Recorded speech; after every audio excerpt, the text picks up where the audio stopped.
Noroeste FM. Aqui toca o seu sucesso. Está no ar, Noroeste em ação.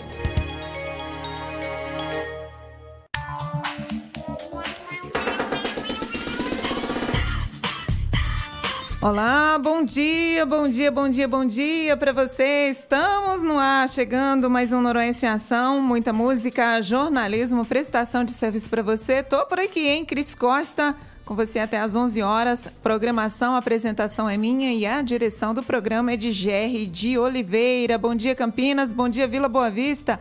Bom dia, Parque Via Norte, Jardim Eulina, Jardim Aurélia, Vila Padre Anchieta, Vila Padre Manuel da Nóbrega, a turma toda que está sempre nos acompanhando a nossa programação.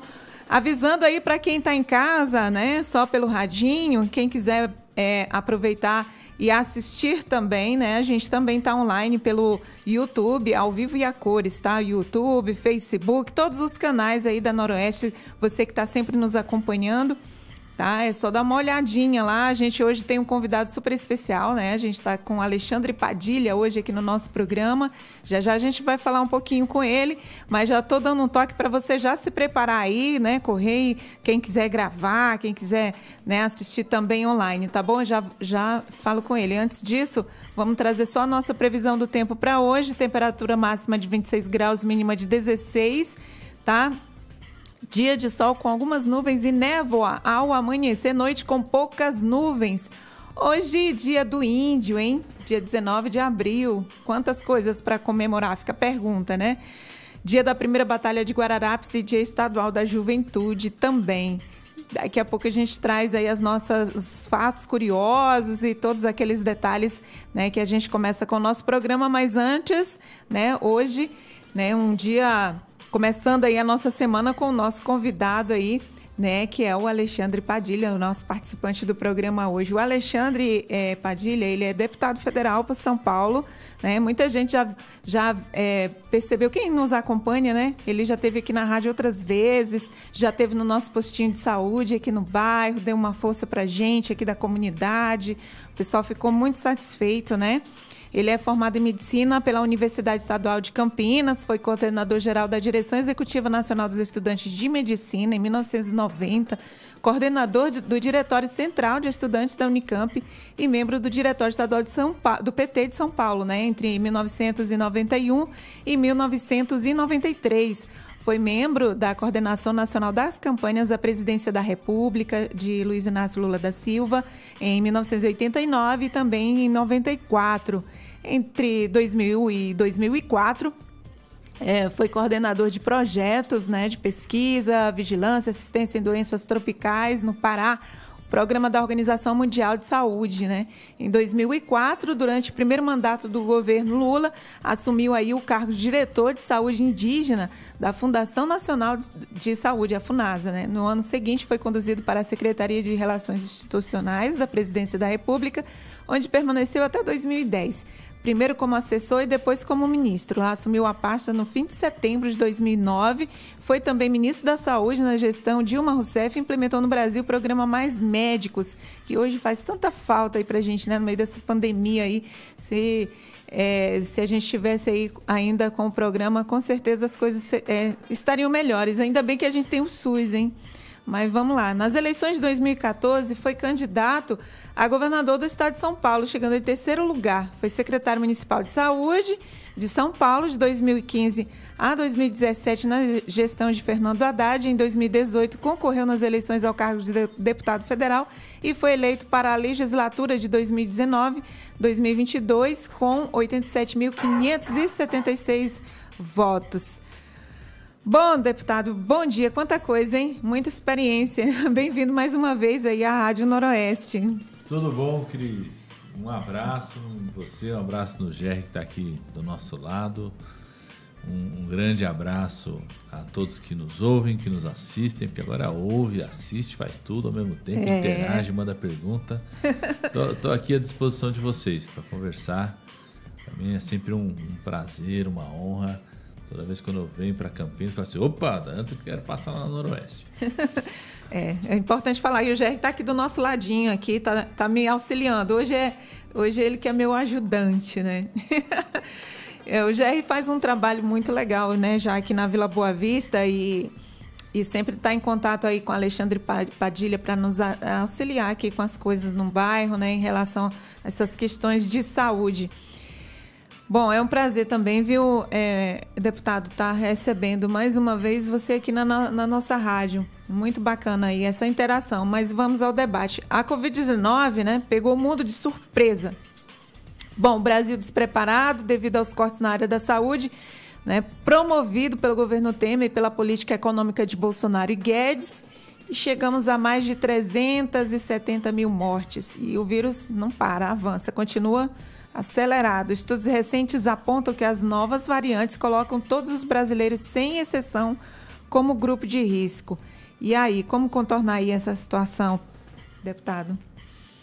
É uma situação muito grave, né? Muito grave, né?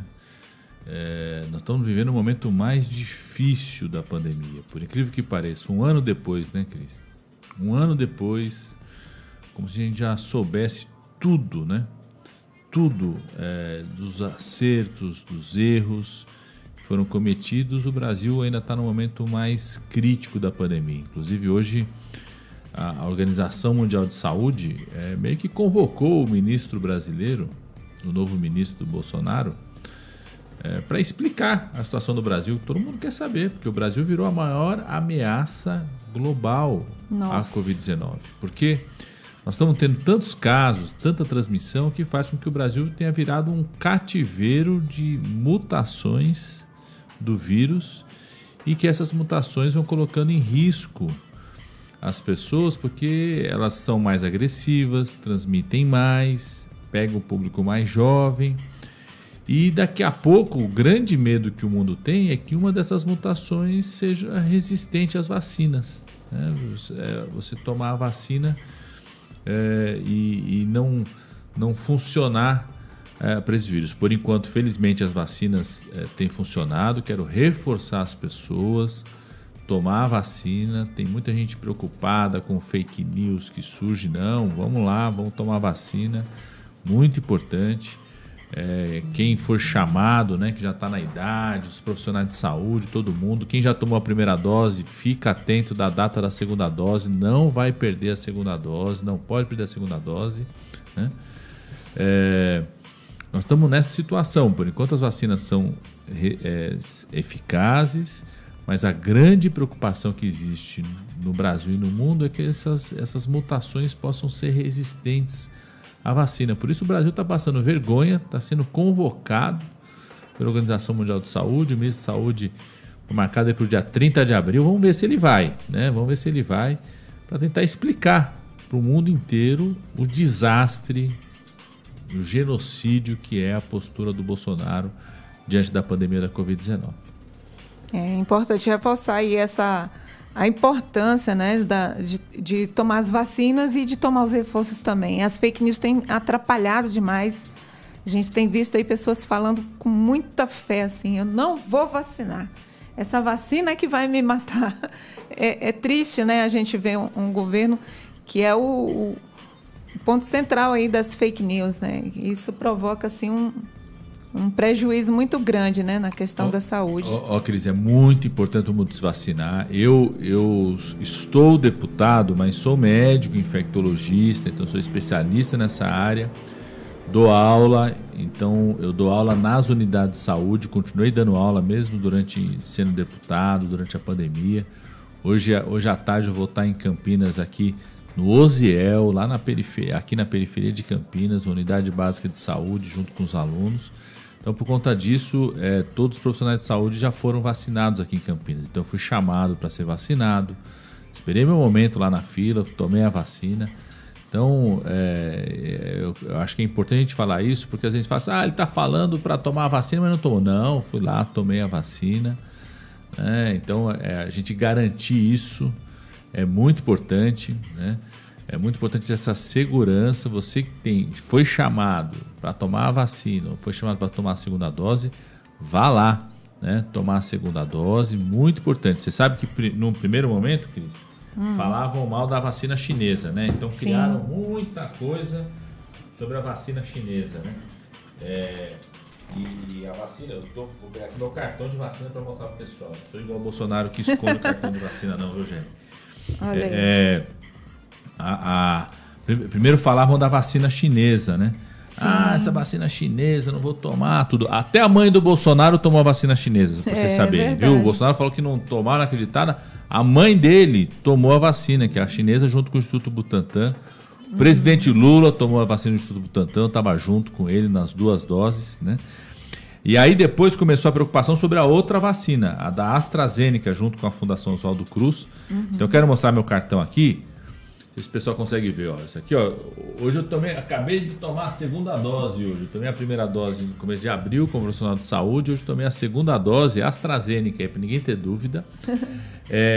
Muita gente começou a ficar preocupado com essa vacina, porque começou a surgir na Europa algumas situações de que a pessoa tomava a vacina e depois de alguns dias tinha alguns fenômenos como se fosse uma trombose pequena, né? Então as pessoas estavam preocupadas com isso, Cris.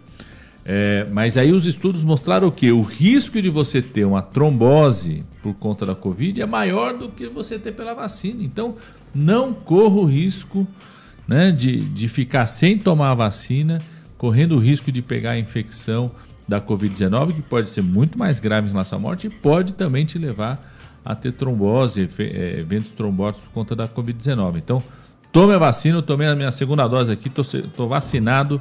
Não significa que está vacinado, está livre, tá certo?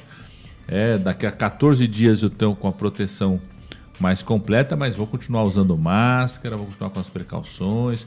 Hoje vou estar atendendo lá na unidade de saúde de máscara, as atividades que eu faço também, com as precauções que a gente tem que tomar, viu, Cris? Inclusive quem está assistindo a gente deve estar vendo a gente sem máscara aqui, mas a gente está mantendo o distanciamento, né? Estamos cumprindo tudo certinho aqui, os protocolos, né? E para quem estava aqui no bairro, para quem mora aqui no bairro e sempre consulta a gente, sempre desabafa com a gente sobre essas questões aí, né, da vacina e tudo mais, olha, então vocês estão ouvindo aqui o Alexandre falando da importância de tomar vacina, né? Um dos nossos ouvintes aí, que é idoso, tomou a vacina. Por acaso havia tomado a vacina quando se acidentou, hoje ele está acamado, e aí, né, a filha dele estava comentando comigo, Cris, isso foi por causa da vacina, tenho certeza que foi por causa da vacina. Então, gente, olha, a gente aqui na rádio, a gente faz o possível para levar as informações mais transparentes possíveis, tá? Então, vocês estão ouvindo aí o próprio Alexandre falando, ele é médico, sanitarista e tudo mais, tá tudo certinho. E também já foi ministro da Saúde, tem toda a qualificação para falar do assunto, né? Então, não precisam se preocupar, tá? Ninguém vai virar jacaré, como o Jerry disse aqui. Não tem nada de jacaré. Tomei a 2ª dose hoje. Ainda tá numa boa, né? É isso aí. Mas tá todo mundo... O pessoal fala assim, não tem problema se virar jacaré, não. Eu quero me vacinar. Muita gente tem falado. A minha mãe, graças a Deus, conseguiu me vacinar já também. Viu, Geraldo? Um abraço aí para você, meu amigo. Bom, gente, vamos continuando aí com as perguntas, né? Agora... Bom, o governo Bolsonaro defendeu o tratamento precoce com a cloroquina. Aí já vem outro problema, né? Que não tem comprovação científica, não comprou as vacinas no tempo que devia ter sido comprado, não garantiu estrutura sequer de oxigênio, né? Nos casos de Manaus e outros lugares aí. Agora o ministro Barroso exigiu a abertura de CPI para investigar aí essas omissões, né? Vão tirar limpo a situação.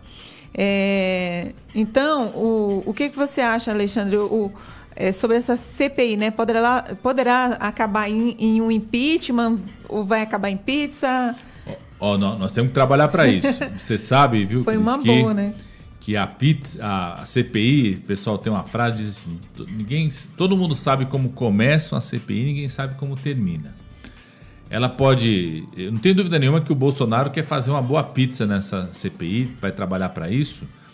O nosso papel é estragar a pizza que o Bolsonaro quer fazer. É mostrar que tem muito problema envolvido com o enfrentamento à pandemia da Covid-19. Queria Uma coisa que eu acho que é importante, às vezes a pessoa fala assim, o Bolsonaro é incompetente, ignorante, não é isso não. É louco, não. O problema do Bolsonaro não é de psiquiatra. O problema do Bolsonaro é de Código Penal, é Tribunal Internacional Penal, é genocídio. O Bolsonaro resolveu tomar todas as medidas que ele podia tomar para criar obstáculo para o enfrentamento à Covid-19, ele criou. Vou citar um exemplo aqui, Cris. Eu aprovei um projeto meu que obrigava a proteção dos trabalhadores da saúde, obrigava o governo a garantir máscara, equipamento de proteção. Caso o trabalhador de saúde fosse afastado por conta da Covid-19, ficou com alguma sequela, por exemplo, ele trabalhava numa UTI, teve a Covid-19, ficou com sequela, nunca mais vai poder voltar a trabalhar lá. Ele tem um benefício, porque atrapalhou a progressão na carreira dele. E caso, infelizmente, se ele morresse, tem um benefício com uma espécie de pensão para os seus familiares. Bolsonaro vetou esse projeto. Meu Deus. Nós tivemos que trabalhar, derrubamos o veto há 3 semanas, já é lei. Então, quem é trabalhador de saúde, é importante conhecer essa lei que nós aprovamos, né? Já virou lei, mas ficou 7 meses sem a lei poder estar valendo. Ou seja, tudo que Bolsonaro pôde criar para fazer obstáculo, para impedir o controle da pandemia, ele fez. E eu estou convencido de uma coisa, Cris. Várias das atitudes do Bolsonaro não é apenas assim a crença, que ele é negacionista. Por exemplo, essa coisa do tratamento da cloroquina, que eu chamo de envenenamento precoce. Isso não é tratamento, é envenenamento precoce. A crença dele não é só, eu não acredito que seja só negacionismo, não. Tem interesse financeiro por trás. E a CPI é um instrumento que permite investigar isso. Tem mamata. Aonde tem mamata, tá o Bolsonaro e os filhos dele por trás. Porque o que se gastou nesse país, seja pelo Ministério da Saúde, ou seja pelas prefeituras, os municípios, para comprar medicamento que não tem eficácia, pior, agride o corpo das pessoas, cloroquina, ivermectina, corticoide na indicação no momento está errado, zinco, vitamina D, tem o tal do kit Covid.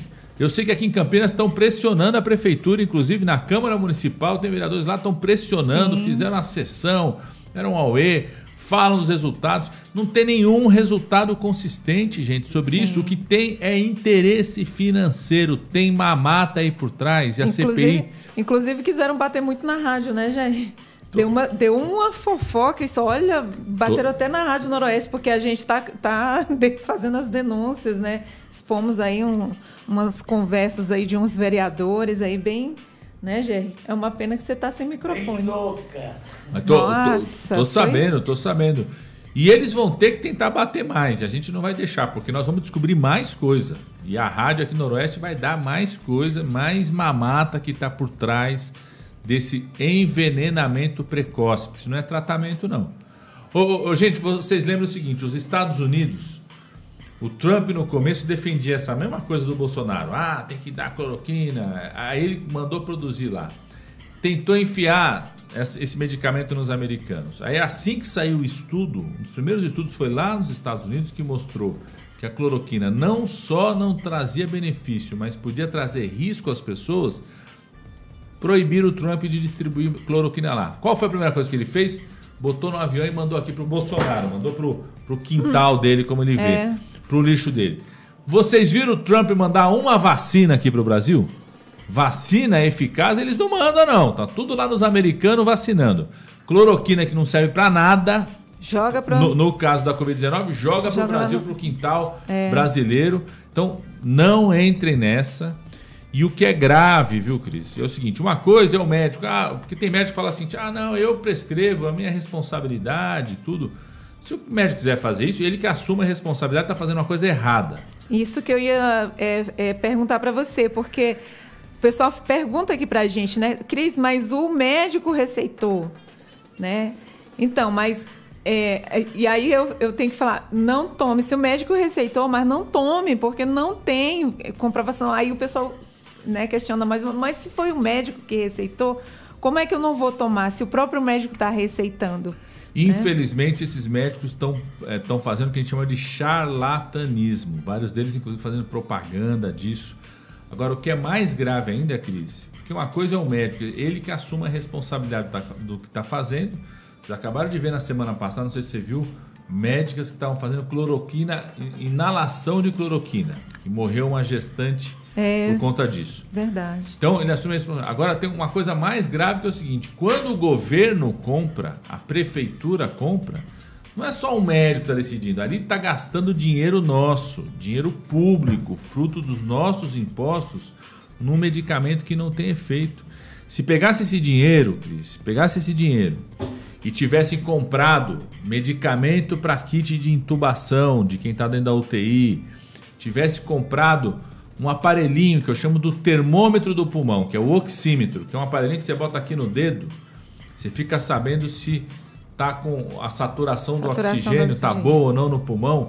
Se cada equipe de saúde da família, ao invés de gastar dinheiro com medicamento que não funciona, tivessem comprado esse equipamento para cada equipe de saúde da família e fosse acompanhando lá, a pessoa está com sinal, sintoma da Covid-19, acompanha, saturação que chegou a 93, baixou a saturação, traz para o hospital que tem que internar, muita gente estaria salva nesse momento, muitas vidas que nós perdemos não teriam acontecido, infelizmente, Cris. Então, eu torço e vou trabalhar muito, quero ajudar os senadores. Infelizmente, a CPI é só do Senado, então eu não posso estar lá, eu sou deputado, não posso estar lá presente como membro da CPI, mas vou ajudar os senadores. Já recolhi várias informações, estou passando sobre essa coisa da cloroquina, sobre a falta de oxigênio. Em agosto do ano passado, era para o Ministério fazer uma compra internacional de medicamentos para kit de intubação. O Ministério se negou a fazer essa compra. Nós vamos mostrar vários atos do Ministério da Saúde, do Bolsonaro, que colocaram o povo brasileiro num corredor da morte, como foi dessa coisa da Covid. E lembrando, né, que o ponto central aí, no caso, é o Bolsonaro. Às vezes as pessoas comentam aí sobre os governadores. Acontece que o Brasil se tornou uma ameaça sanitária global, né? Não foi por conta de governadores, muito embora a gente saiba que aqui e acolá acontece algumas coisas, mas o ponto central de toda essa situação foi o Bolsonaro, que se recusou a comprar vacina, né, tomar todas as providências, conseguir aí o oxigênio, onde havia situações aí sérias de crise. A gente tem ouvido falar ultimamente aí a questão falta de kit intubação, falta tudo, né? A situação está realmente bem complicada no Brasil inteiro. Bom, agora a política, né? O STF entendeu que a Vara Federal de Curitiba não tem legitimidade para julgar Lula. Os processos foram devolvidos para outra vara. Mas outra decisão do STF comprovou o ex-juiz suspeito e retirou as provas do processo, ou seja, Lula inocente mesmo, né? A gente já sabia, né? Mas a gente ficou feliz de saber que finalmente, né? Eu avisei, né, Cris? É aquela coisa, eu avisei. A gente já vinha avisando, né? Bom, então, deputado, não acha que o atraso no STF nesses julgamentos prejudicou, né, a sua candidatura à presidência em 2018? E, sendo assim, o governo Bolsonaro possui alguma legitimidade perante a sociedade? O Bolsonaro, ele é fruto de um golpe, né? O governo Bolsonaro é fruto de um golpe parlamentar, jurídico, midiático. A mídia incentivou, deixou quieto, ajudou esse monstro acontecer, militar, porque os militares pressionaram a mídia e o judiciário em momentos decisivos. Se não tivesse tido o golpe em 2016, não existiria o Bolsonaro. Então o Bolsonaro é fruto desse golpe. Se o Lula não tivesse sido impedido de disputar as eleições de 2018, não existiria Bolsonaro presidente da República. Ele é fruto desse golpe, sim. É um golpe que traz marcas profundas no Brasil. Ontem eu achei gozado o Luciano Huck dizendo assim, o Brasil não deu certo. Não deu certo por conta dessa elite que ele faz parte, do golpe que ele ajudou a contribuir, a estimular nesse país, né? De uma elite que não aceita, Cris, o mínimo da divisão dos seus privilégios. É uma coisa absurda, né? Eu, por exemplo, eu fiz medicina aqui na Unicamp, estava relembrando aqui. Eu entrei em 89 na Faculdade de Ciências Médicas da Unicamp. No ano que eu entrei, na minha turma inteira, quase 100 alunos, tinham 2 alunos negros, 10 tinham feito escola pública. Depois de 2017 eu voltei para a Unicamp, fazendo pós-graduação, dando aula no mestrado profissional da Unicamp. Eu vejo as novas turmas de medicina, tem 1/3 da turma pelo menos é negro. Você tem turma, dependendo da turma, tem 70%, 75%, 80% fez escola pública. Então, há uma mudança na cara da universidade por conta de medidas desenvolvidas ao longo dos governos Lula e Dilma. E é isso que mexe com essa elite. Essa elite não permite dividir o mínimo dos seus privilégios, né? Então, agora desesperada, tentando construir uma alternativa. Mas eu acho que a recuperação dos direitos políticos do Lula deu uma injeção de ânimo, de esperança para o povo brasileiro, mexeu ali no tabuleiro da política, como se mexesse ali nas peças do jogo, e Lula vem forte, está animado, está muito disposto, ele tem muita consciência, Cris, que 2022 está longe ainda, antes a gente tem que salvar o povo brasileiro em 2021. Precisamos pressionar o governo Bolsonaro, pressionar lá no Congresso, como nós estamos pressionando, para que a gente cuide da saúde do povo, volte o auxílio emergencial o mais rápido possível, R$600, e volte a dar crédito e apoio para o pequeno e médio empresário, porque o pequeno e médio empresário também está desesperado, os comerciantes, gente que tem restaurante, tem bar, também está numa situação muito difícil e precisa desse apoio do governo até para poder sobreviver, manter os empregos nesse momento e não ficar pressionando para que as atividades sejam retomadas, colocando em risco a vida das pessoas. Sim, e para a gente ver, né, a diferença de um bom político, né, alguém que entende do assunto.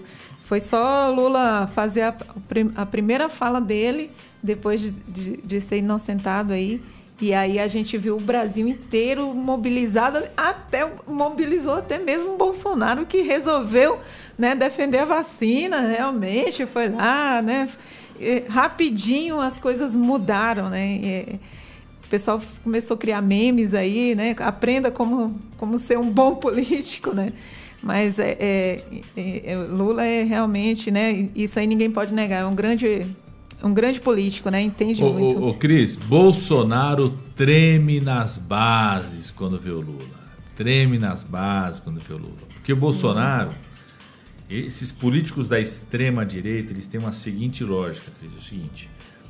Ele governa o tempo todo fazendo conflito, disputa na sociedade, divisão, e tentando manter só a turma dele, o gado ali, né? Então, sim, você vê o Bolsonaro durante a pandemia, ele não está preocupado em controlar a pandemia, salvar a vida, salvar a economia, não está nada. Ele está preocupado em fazer um discurso para a turma dele ali, né? E a lógica deles é o seguinte, concentrar ali a turma dele e aniquilar os adversários ou dividir os adversários. Qual que é o desespero do Bolsonaro? É que o Lula une os adversários. Lula junta uma frente progressista bastante ampla.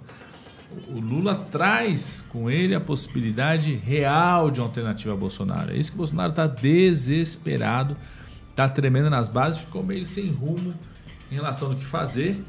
E isso traz uma coisa que eu considero muito preocupante, Cris, que é o seguinte: Bolsonaro prepara um clima de terror para as eleições. Porque ele sabe que todo mundo na rua, podendo fazer campanha, ele não tem para ele, né? A força que o Lula significa, a capacidade dele juntar gente é muito grande. Então o Bolsonaro também prepara um clima de terror. Por isso eu acho que ele não quer vacinar as pessoas, para as pessoas não se sentirem seguras de ir para a rua, de protestar.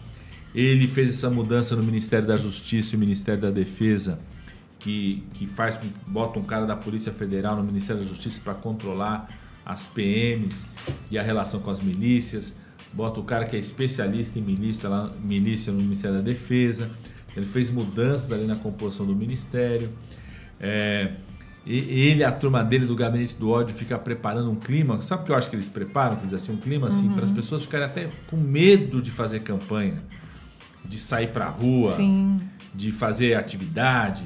Eles vão criar um clima assim para tentar impedir que o Lula faça aquelas caravanas pelo Brasil. Essa é a linha do Bolsonaro, na minha opinião, né? E a gente precisa se preparar, porque a gente nunca enfrentou um presidente da República que tenta criar uma instabilidade política no país. Bolsonaro tenta criar essa instabilidade. Inclusive, se perder a eleição, ele não vai reconhecer as eleições. Vai criar uma instabilidade pós-eleições também. Então, eu acho que a gente tem que estar bastante preparado para o que vai ser o processo eleitoral do ano que vem. Certo. Olha, eu quero só lembrar para quem está por acaso aí, né, caiu aí, está no radinho do carro e por acaso caiu aqui na Rádio Noroeste, você está ouvindo 105,9 Rádio Comunitária Noroeste FM aqui da Vila Boa Vista e a gente está falando com Alexandre Padilha, deputado federal, né, ex-ministro da Saúde do governo Dilma, tá? E o pessoal pergunta aí, Padilha, nas redes sociais, né, a respeito do Moro. Qual o destino dele? Quem que imaginou, né, um dia uma situação como essa, um juiz, né, que fizesse um papelão desse, né? Então, qual que será o destino, né, dele? O que está acontecendo com ele agora? Primeiro, eu acho que ele já foi para o lixo da história, que é o lugar que cabe a figuras insignificantes como ele. Aliás, viu, Cris, eu sempre achei o Moro uma figura insignificante, né? Ele tinha aquela imagem de herói, os caras botavam, né, a Globo, a grande imprensa, botavam a imagem, as fotos, parecia o Batman, sei lá, o homem que ia virar o pessoal Batman. Tatuando. Imagina quem fez tatuagem do Moro, o que faz agora. Né?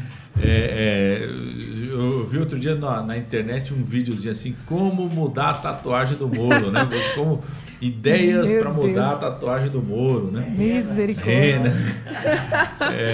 Mas é uma figura, eu sempre achei ele insignificante. E eu fiquei mais impressionado, Cris, porque assim, eles fazem aquela imagem, né?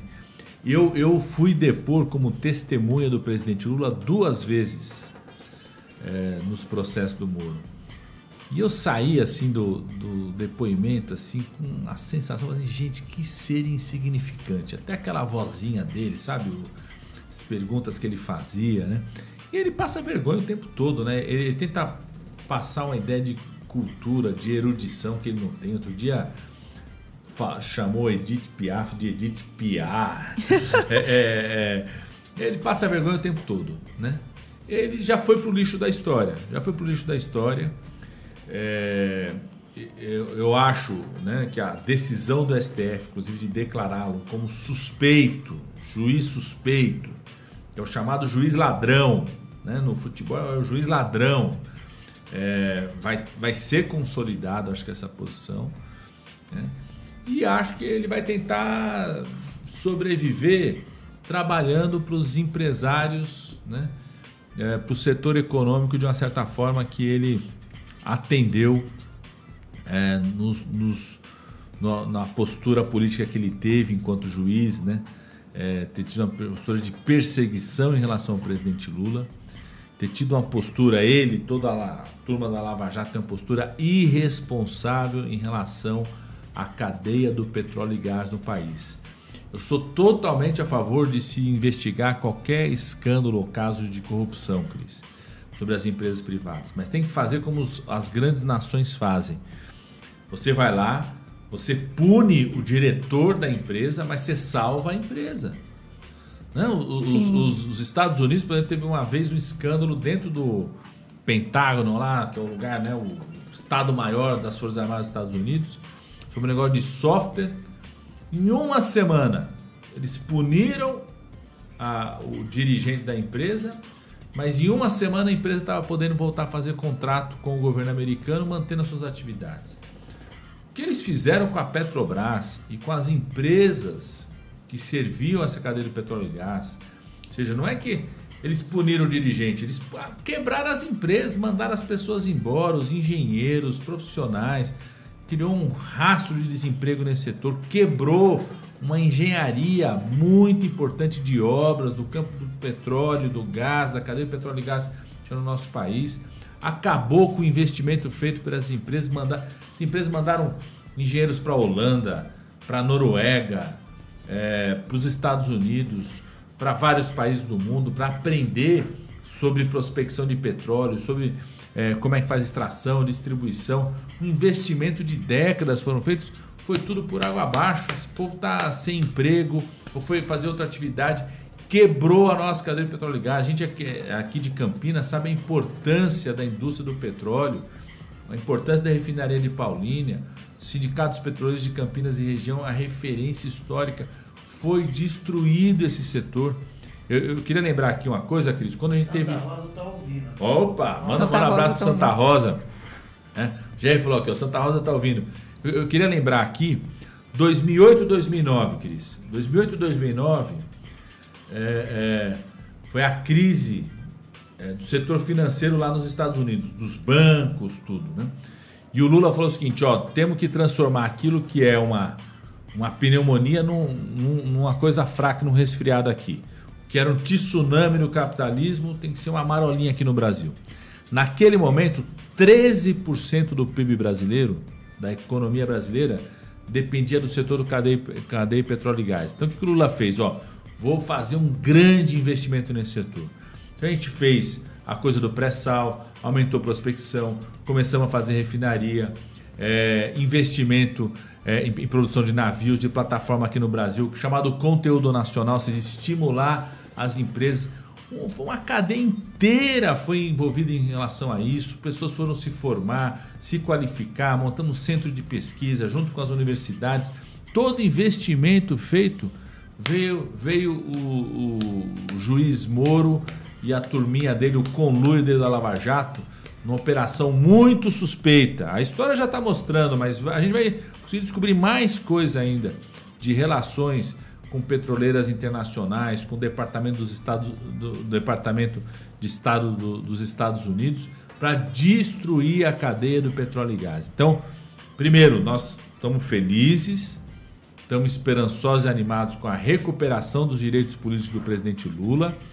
O presidente Lula não só recuperou os direitos políticos, Cris, mas também esse sábado fez 14 dias da segunda dose de vacina dele. Olha, então o homem está e vacinado e imunizado, protegido.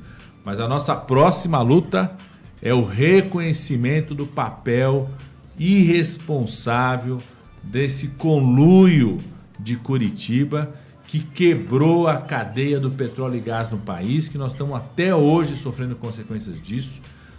Quero mandar um grande abraço aqui a todos os companheiros dos sindicatos petroleiros de Campinas e região, que é uma categoria histórica, que fez e faz muito para o Brasil e que está sofrendo com esse desmonte nesse momento, mas que a gente, viu, pessoal, nós vamos dar a volta por cima, vamos enfiar na lata do lixo da história os responsáveis por isso e vamos recuperar nossa cadeia de petróleo e gás no país, desenvolvendo tecnologia, emprego, distribuindo riqueza e levando desenvolvimento para todo o país. Confio nos petroleiros, nós vamos dar a volta por cima, pessoal. Confio nos petroleiros e petroleiras de Campinas e região, nós vamos dar a volta por cima e vamos voltar a desenvolver esse país. Pode ter certeza. Um abraço aí para o Silvio, o Jorge, o Giba, Bob Ragusa, toda a turma aí dos Petrol. Danilo. Danilo, Santa Rosa. Turma toda aí, como sempre estão aí com a gente, né, na luta com a Rádio Noroeste também. Já fizeram ações aqui no bairro, a gente vendeu gás aí bem com preço, sabe? É mesmo?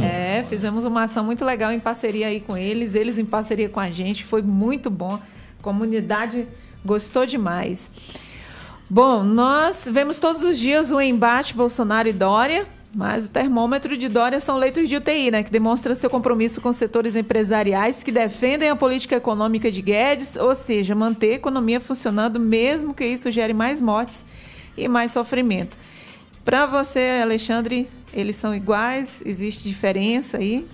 Eu não digo que eles são iguais, porque eu acho que tem posturas diferentes nesse momento da pandemia. Mas tem uma coisa que eles são iguais. Quando o poder econômico grita, eles ficam pianinho e seguem o poder econômico. Eles têm como um dos objetivos servir ao poder econômico. Os tucanos estão aí há décadas no estado de São Paulo. E é uma coisa interessante, Cris. Os tucanos aqui em São Paulo, eles só se mexem na pandemia, só se preocupam com a pandemia, só tomam medidas mais ousadas na pandemia quando lota os leitos de UTI do Sírio, do Einstein, dos grandes hospitais privados do estado de São Paulo. Aí eles entram em desespero, se mexem, se movem, né? Porque os tucanos ouvem mais as vozes que vêm dos corredores do Sírio, do Einstein, do que as vozes que vêm da periferia de Campinas, da periferia de São Paulo, da periferia da grande região de Sorocaba, da periferia do grande Vale do Paraíba, as vozes que vêm do interior do estado de São Paulo, lá no Pontal, na Alta Paulista, o Suplício, né, que está vindo ali da região de Ribeirão Preto, situação bastante crítica. Eles só ouvem quando o negócio pega ali onde é a elite, né? E acho que falta muito, primeiro, de coordenação, de apoio aos municípios, de uma medida mais ousada. Tinha que ter tido um lockdown para valer no estado de São Paulo, nas várias regiões onde aumenta criticamente. E uma coisa era fundamental que o estado de São Paulo tem todas as condições de fazer e não fez, que era dar um apoio maior para os pequenos e médios empresários. O estado de São Paulo tem condições, porque tem dinheiro para isso. Você tem a Sabesp, que poderia ter reduzido a conta de luz, onde a Sabesp fornece água. Você poderia ter reduzido o imposto para os pequenos e médios empresários. Um apoio, você tem agências do governo do estado de São Paulo que podia dar crédito para pequeno e médio empresário. Anunciou agora 50 milhões a partir de abril. Isso é nada para o estado de São Paulo. Então, deveria ter uma atitude mais forte de apoio aos pequenos e médios empresários. Isso faltou, e essa postura que eu diria que é absurda, tá? De parabéns à POSP. Quero mandar um abraço a todos os professores, todas as professoras, os dirigentes da POSP. Um abraço especial à presidenta atual da POSP e líder do PT na Assembleia Legislativa, a deputada Bebel, que essa a situação, a postura absurda do governo do estado de São Paulo de querer a volta às aulas sem condições para os professores, para os trabalhadores da educação dentro das escolas. Vão transformar as escolas da rede pública estadual de novo num matadouro, num covidário, num criador de Covid, como foi no começo do ano. Nós temos que garantir a vacinação para todos os trabalhadores da educação primeiro. Todo mundo tem que estar vacinado. Tem que ter investimento na estrutura das escolas. Ficaram mais de um ano as escolas fechadas e não se investiu para voltar, para ter pia para lavar a mão, água para lavar a mão, janela. Tem escola que a sala de aula não tem nem janela. Se tem janela, está emperrada lá, não abre a janela para circular o ar, para que a gente possa proteger os trabalhadores e trabalhadoras da educação e as crianças que estão indo para lá, e protegendo com isso as famílias dos trabalhadores e das crianças. O pessoal que está aí na... Peraí, eu fechei meu microfone que eu já estava no telefone. Bom, gente, o pessoal está parabenizando o Márcio Postman, né? Está aniversariando hoje. Opa! Márcio. Parabéns, hein, Márcio? Grande Márcio Postman, já esteve também aqui na rádio com a gente. O pessoal está parabenizando aí por esse dia aí. Feliz aniversário. O Márcio Postman, que atualmente está cumprindo um papel muito legal no Instituto Lula. Ele está como diretor do Instituto Lula. Parabéns, Postman. Bom, Campinas está vivendo um caos. A cada 3 pessoas internadas na UTI, 2 estão morrendo. Por outro lado, o governo Dário, né, que é o novo prefeito aí, diferente do prefeito de Araraquara, se negou a decretar aí esse lockdown a proteger mesmo aí de verdade a nossa população. E como você avalia, Alexandre, essa situação aí da postura, né, do governo aqui de Campinas? Muito grave. Inclusive, saiu um levantamento no final da semana passada, quinta ou sexta-feira, que mostra que a mortalidade em Campinas é maior, inclusive, do que a mortalidade na capital. Nossa. É muito grave. Nós estamos vivendo uma situação gravíssima em Campinas, de lotação dos leitos de UTI. Os trabalhadores de saúde, os meus colegas médicos, os trabalhadores da área da saúde que estão nos prontos-socorros, nas UTIs, nas enfermarias hospitalares, estão desesperados. Semana passada teve situação de faltar, não ter medicamento para manter o paciente que está na UTI entubado, porque o paciente que está lá entubado, você precisa dar uma espécie de sedação para ele suportar o tubo, fazer os movimentos respiratórios de acordo com o que o ventilador mecânico traz. Quando você não tem isso, a pessoa fica brigando lá, tá desesperada brigando com aquele tubo, uma situação gravíssima em vários lugares, né? Estão muito preocupados com isso. E aí você citou um bom exemplo, Cris. Araraquara, prefeito Edinho, metade de janeiro, percebeu o crescimento de casos de testes positivos, a pressão que aumentava sobre os leitos hospitalares, e olha que lá ele não fechou os hospitais de campanha, estavam abertos, toda a situação. O que ele fez? Não titubeou, instalou um lockdown para valer na cidade, isso conteve a transmissão de casos, reduziu a transmissão, reduziu o número de mortes, e agora pode de forma planejada começar a reabrir as atividades, organizando essa situação, né? Aqui em Campinas esse caos o tempo todo, é o planejamento ioiô, né? Vai e volta, ninguém sabe quando que vai abrir, quando que vai fechar, e as pessoas, né? Bom, a gente viveu, por exemplo, no ano passado aquela situação absurda do prefeito Donizete, que era o seguinte: ele abriu o comércio e separado do resto da região metropolitana, então você tinha uma circulação de pessoas de várias cidades da região metropolitana de Campinas aqui, que aumentou casos, e agora essa postura, né, de ficar titubeando quando a gente já deveria ter um lockdown para valer aqui na cidade de Campinas para conter a transmissão, porque quando está lotada a UTI, isso é como se fosse um retrovisor de um carro, Cris. Você está vendo uma foto do que aconteceu 10, 15 dias atrás. Sim, a pessoa que está na UTI hoje, ele se infectou há 10 dias, 15 dias atrás. Então, nesse tempo todo, ele foi transmitindo para outras pessoas. Tem como se fosse uma ponta do iceberg. Tem muitos mais casos que vão pressionar. Ou você contém a transmissão, diminui o contato das pessoas entre elas, ou você chega a uma hora de colapso total dos serviços de saúde. Nossa.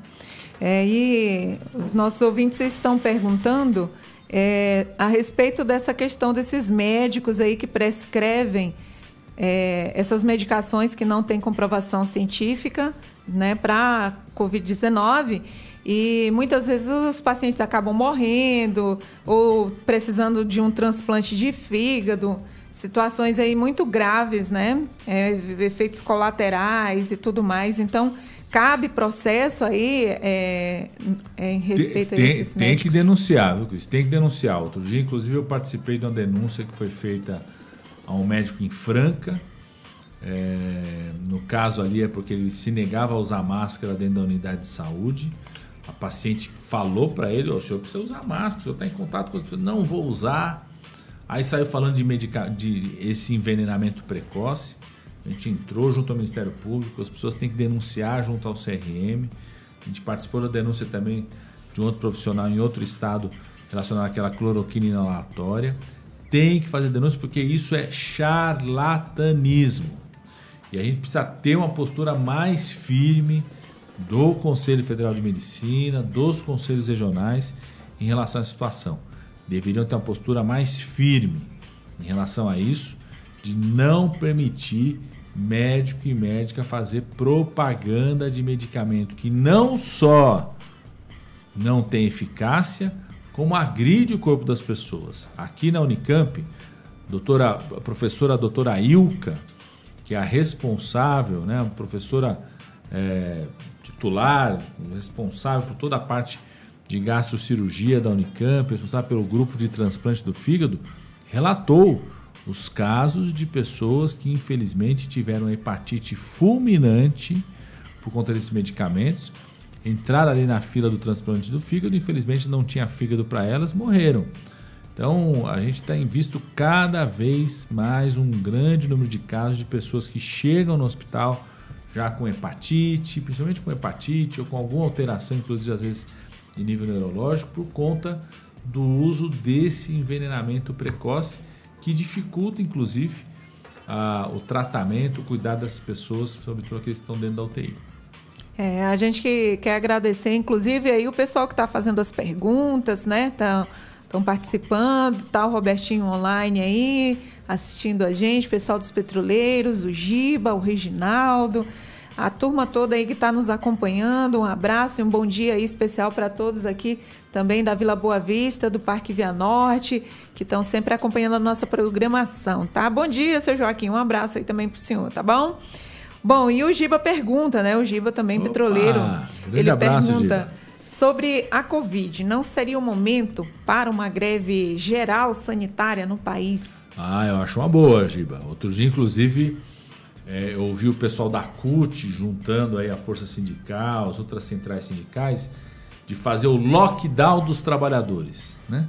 Se os grandes empresários não param as atividades como já deveriam ter parado, os trabalhadores parar, né? Fazer uma grande manifestação. Sou totalmente favorável, Giba, inclusive em solidariedade aos trabalhadores e trabalhadoras da saúde. O Brasil é o campeão mundial de mortes de profissionais de enfermagem. Nenhum país do mundo morreu tanto profissional de enfermagem como morreu no Brasil nessa coisa da Covid-19. Então, é um ato dos trabalhadores de todas as categorias em relação à defesa dos trabalhadores e também é um ato de solidariedade aos trabalhadores da saúde, porque enquanto não tem lockdown, o que vai acontecendo? Vai pressionando lá no pronto-socorro, na UTI, na enfermaria, na UPA, vai pressionando na UBS, vai pressionando o número de casos de Covid-19. E os trabalhadores estão em situação esgotados. Giba, por exemplo, hoje à tarde eu vou estar lá no Oziel, aqui na periferia de Campinas, né? Atendendo. O que a gente tem visto nas unidades básicas de saúde? Cada vez casos mais complexos também. Por quê? Como o hospital está lotado de Covid-19, a UTI está lotada de Covid-19, profissionais morreram da Covid-19 ou foram afastados. Você tem médicos especializados em algumas áreas que estão afastados, que tiveram a Covid, tiveram sequela, estão afastados, são um grupo de risco. Quanto mais casos de Covid, mais os outros problemas de saúde também deixam de ser atendidos. Então a gente tem visto cada vez mais mulheres que não puderam fazer o Papa Nicolau no ano passado, estão fazendo esse ano, descobrindo um câncer avançado de útero, mulheres que não puderam fazer mamografia, porque tudo estava lotado de Covid-19, alta transmissão, adiaram, estão descobrindo um câncer mais avançado. Pessoas que estavam um ano e meio esperando uma cirurgia de vesícula, uma cirurgia da coluna, teve que adiar de novo a cirurgia, porque não tem lugar para recuperação pós-anestésia, está tudo lotado da Covid-19. Então, Giba, eu acho que essa ideia é muito importante. Eu sei que a CUT estava trabalhando isso, muito importante trabalhar com as outras centrais sindicais, fazer uma espécie do lockdown dos trabalhadores e trabalhadoras para que a gente salve o Brasil dessa tragédia humana que nós estamos vivendo. É uma situação realmente muito triste. Os trabalhadores aí, inclusive aqui do postinho de saúde, às vezes o pessoal reclama, né, que não está conseguindo aí, acesso a alguns serviços, né? Alguns serviços aí do postinho, mas é por causa dessa situação toda, tá, gente? Eles não estão fazendo errado, não. São os protocolos, infelizmente, está tudo direcionado aí para a situação do Covid-19 e também não tem mais esse negócio de... Praticamente acabou a diferenciação de quem está na área de risco, né? Porque a juventude, por exemplo, se expôs muito mais do que nunca se imaginou. Então, a gente tem percebido aí muitos jovens hoje sendo hospitalizados, indo para a UTI, às vezes até entubado mesmo. Então, é uma situação que está meio que se igualou, assim, né? Não tem mais tanto aquela diferenciação, né, Padilha? Dos idosos e os jovens, praticamente, né? Exatamente isso. Essas novas variantes, que são as variantes que surgiram no Brasil, outro dia o Maduro, na Venezuela, chamou isso de mutação Bolsonaro do vírus, né? Porque o Bolsonaro é o responsável, o pessoal é responsável por essas mutações. As novas variantes que ocorrem no Brasil estão pegando cada vez mais um público mais jovem, estão acometendo grávidas, tem inclusive um debate que está sendo feito entre os especialistas, não tem uma posição fechada ainda se não deveria vacinar as grávidas para a Covid-19, tem uma discussão sendo feita agora sobre isso.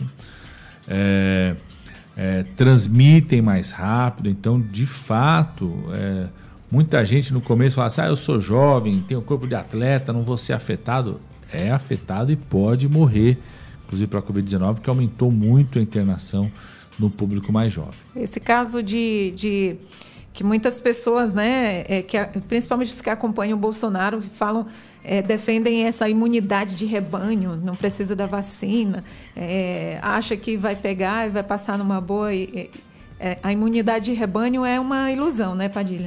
Na verdade, na Covid-19, qual que era a ideia dessa imunidade de rebanho que a gente observava em outras doenças, né? A ideia é o seguinte, muita gente vai se infectar, vai chegar uma hora que não tem ninguém suscetível para a infecção, controla a pandemia. O que se provou na Covid-19? A imunidade de rebanho na Covid-19, na verdade, virou uma mortalidade de rebanho. Porque você tem... para infectar 70% da população, tem muita gente que morre por conta disso.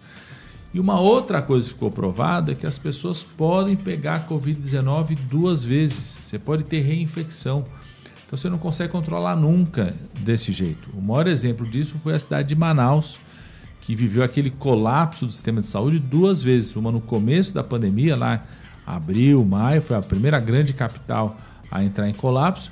E agora em dezembro e janeiro um segundo colapso, ou seja, as pessoas podem pegar mais de uma vez, não existe a possibilidade de você controlar a pandemia através só de deixar as pessoas se infectarem, que vai chegar a hora que vai controlar. Não, que isso leva a mortalidade de rebanho e como as pessoas podem pegar mais de uma vez, pode ter duas vezes um colapso do sistema de saúde na cidade, como aconteceu com Manaus.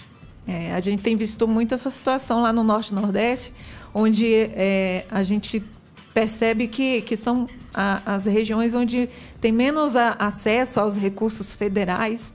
E aí o que aconteceu, né? Muita gente iludido com as fake news, tá tudo bem e tal. E aí acabaram morrendo na segunda infecção, da segunda vez que se contaminou. E uma situação realmente muito, muito triste. Bom, um grupo de vereadores aqui da região, a gente comentou um pouquinho aí no começo, né? Mas a gente vai entrar um pouquinho nesse assunto agora. Um grupo de vereadores aqui da região, né, de Campinas, estão usando a estrutura dos seus gabinetes para defender o kit Covid. Inclusive fazendo debates públicos sem que a sociedade médica seja ouvida. Esse debate antidemocrático gerou polêmicas no final da semana, onde o vereador-presidente da Câmara ofendeu vereadores, militantes do PT, em áudios vazados pelo WhatsApp. E você deve ter visto essas matérias, né, Alexandre? E o posicionamento do PT Campinas sobre isso, né? Na sua opinião, como você reagiu aí, como que você encara essa situação? Isso é gravíssimo, Cris. E eu acho que isso é um exemplo do que a gente estava falando. Não se trata, essa coisa do envenenamento precoce, que é o tal do kit Covid, não se trata apenas de uma opinião pessoal ou de uma responsabilidade, de uma autonomia de um médico, se ele vai prescrever ou não. Nós estamos falando que tem dinheiro público envolvido nisso, com muitos interesses financeiros por trás.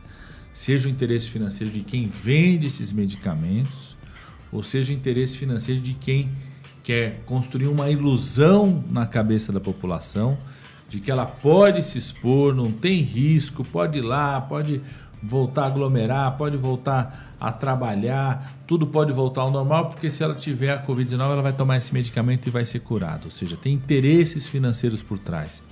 E o que a gente está dizendo é o seguinte, que estão usando dinheiro público, como você falou, dinheiro que é fruto dos nossos impostos, para fazer charlatanismo de algo que não só não é eficaz para a Covid-19, quanto agride o corpo das pessoas. Então é isso que tem que ser investigado, isso tem que ser punido. Nós não podemos permitir que uma coisa como essa aconteça. E eu acredito, viu, Cris? Acredito que mais cedo ou mais tarde serão punidos. Muita gente vai ter que responder por isso. O Tribunal de Contas da União, uma ação nossa que nós fizemos, o Tribunal de Contas da União já está investigando o Ministério da Saúde, questionando a postura do Ministério da Saúde de gastar dinheiro público para comprar esses medicamentos que não têm qualquer tipo de eficácia. O Ministério chegou a botar, inclusive, um aplicativo dentro do site do Ministério da Saúde, que era um escândalo, que qualquer coisa que você botava lá, levava para usar esse medicamento. Era um desrespeito em relação à conduta correta que tem que ser feita em relação aos profissionais médicos. Então, essa investigação tem que acontecer, inclusive do uso absurdo de dinheiro público para fazer charlatanismo. Isso tem que ser devidamente apurado e punido. Nós não podemos permitir uma situação como essa. Não se trata da opinião pessoal de um médico, se trata de se utilizar dinheiro público fruto dos nossos impostos, para gastar dinheiro com algo que não tem eficácia, que agride o corpo das pessoas, que é um envenenamento precoce, não é um tratamento precoce, e esse dinheiro podia estar sendo melhor investido aqui em Campinas para comprar medicamento para kit de intubação, para os médicos que estão lá na UTI não ficarem desesperados, os fisioterapeutas, enfermeiros estão desesperados em conseguir conduzir o paciente de forma correta dentro da UTI. Podia ser utilizado para comprar o que eu falei, daquele oxímetro, que é como se fosse o termômetro do pulmão, um aparelhinho que você bota ali no dedo, você sabe como está a situação de oxigênio do pulmão da pessoa, pode antecipar a ida dessas pessoas para o hospital, isso vai ser muito importante para salvar vidas. Ou seja, colocar esse dinheiro público naquilo que de fato tem impacto sobre a vida das pessoas e não naquilo que gera uma ilusão que agride o corpo das pessoas e coloca as pessoas mais em exposição por acreditar na ilusão que existe o tratamento quando não existe esse tratamento. Antes da gente finalizar aqui com a última participação aqui dos ouvintes, Padilha, eu pensei aqui uma das coisas que a gente não aprofundou muito, mas eu acho interessante você falar a respeito dessa questão do auxílio emergencial, né? As pessoas às vezes questionam muito a Rádio Noroeste. Vocês falam assim porque vocês têm a rádio lá, vocês não precisam sair para trabalhar, mas a gente precisa sair para trabalhar e tal. Mas é muito importante, é imprescindível o auxílio emergencial nesse momento de pandemia, né? Muita gente precisa estar trabalhando para se sustentar e mesmo assim ainda está muito difícil. E é triste ver assim, que um governo que não tem amparado a população nesse momento, aí, principalmente as pessoas que não têm mesmo de onde tirar, né? Não, certamente o Bolsonaro ele colocou o povo num corredor da morte, né? Duas coisas que ele cortou entre dezembro e janeiro, exatamente no momento que estava voltando a crescer o número de casos no país, né? Ele cortou os recursos da área da saúde. A gente tinha mais de 13 mil leitos de hospitais abertos só para a Covid em 2020. Isso caiu para 3 mil leitos no Brasil inteiro. E cortou os recursos que garantem que as pessoas possam não se expor à Covid. Que são dois grupos de recursos. O auxílio emergencial para as pessoas que não têm renda, 600 mensais reais, que foi cortado pelo Bolsonaro em janeiro. E os recursos de apoio aos pequenos e médios empresários, porque a gente tem que atacar nas duas frentes. De um lado, garantir renda para quem não tem dinheiro nenhum e que está tendo que se expor, sair de casa, tentar fazer algum bico para trazer comida para os seus filhos. Às vezes até sai só para pedir comida, inclusive, não para fazer outra coisa. A gente tem visto muito isso, né? Muito isso. E recurso para manter os pequenos e médios empresários, para que eles possam manter os empregos, conseguir sobreviver, passar esse momento difícil, sem eles ficarem pressionando, desesperados para a reabertura da loja, reabertura das atividades comerciais, reabertura das atividades presenciais. Eles fazem isso também no desespero de manter seus negócios, manter os empregos, que tinham que estar sendo apoiados pelo governo federal, com crédito, com apoio, com revisão dos contratos, e pela prefeitura e pelo governo do estado com redução dos impostos.